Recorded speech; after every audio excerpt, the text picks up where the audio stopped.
আমার হাতে একটা রুহু আছে, সেই রুহুটা হইলো একটা মোটরসাইকেল বাইক, আর বাইকটার নাম হইলো R15 E3 ABS।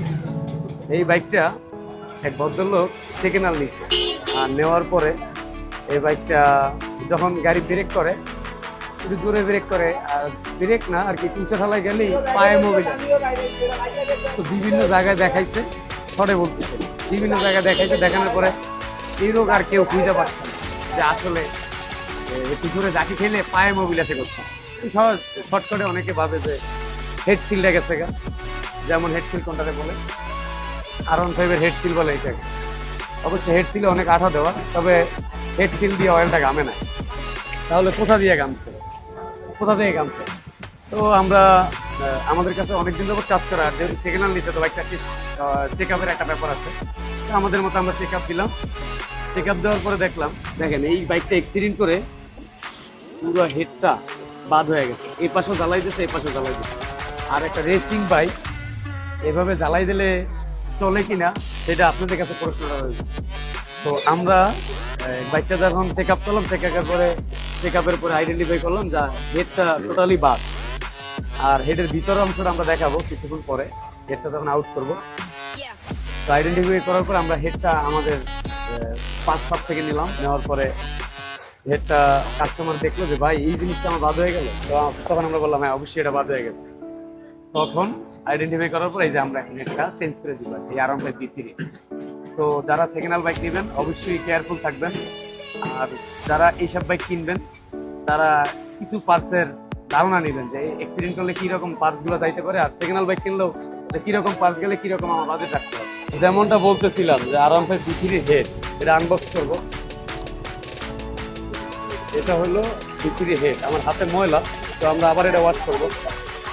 আর হেডটার মূলত গেছিল এই যে পাটটা আছে, এখান থেকে পাচ্ছে, এখান থেকে পাচ্ছে, এই দুইটা অংশ একদম ভেঙে গেছে। আর আঠা দিয়া জ্বালাই দিয়া বিভিন্নভাবে চেষ্টা করছে, তবে R15 বাইকটা আর এভাবে চাইলেই আর কি ওকে করা সম্ভব না।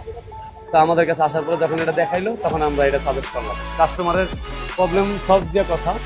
তো আমরা প্রবলেম সলভ করে দেবো, হেডটা কমপ্লিট, হেডটা পছন্দ। এই সেই আলোচিত হেড, যেই হেড নিয়ে এত আমরা কথা বললাম।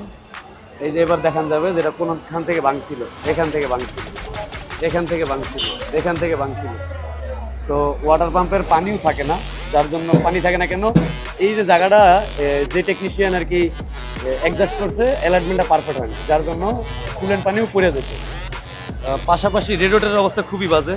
আর বাইকটা যেহেতু অ্যাক্সিডেন্ট করছে, রেডিয়েটরে 3টা বাস খাইছে, তো আমরা রেডিয়েটরটাও ফালাই দিব। তো এই বাইকের যত গুরুত্বপূর্ণ রোগ আছে, রোগগুলা ট্রিটমেন্ট দেওয়ার পরে গাড়িটা একদম নতুন যে একটা জীবন সেভাবে আমরা করে দিব, জানি বাইক চালায় অনেক শান্তি।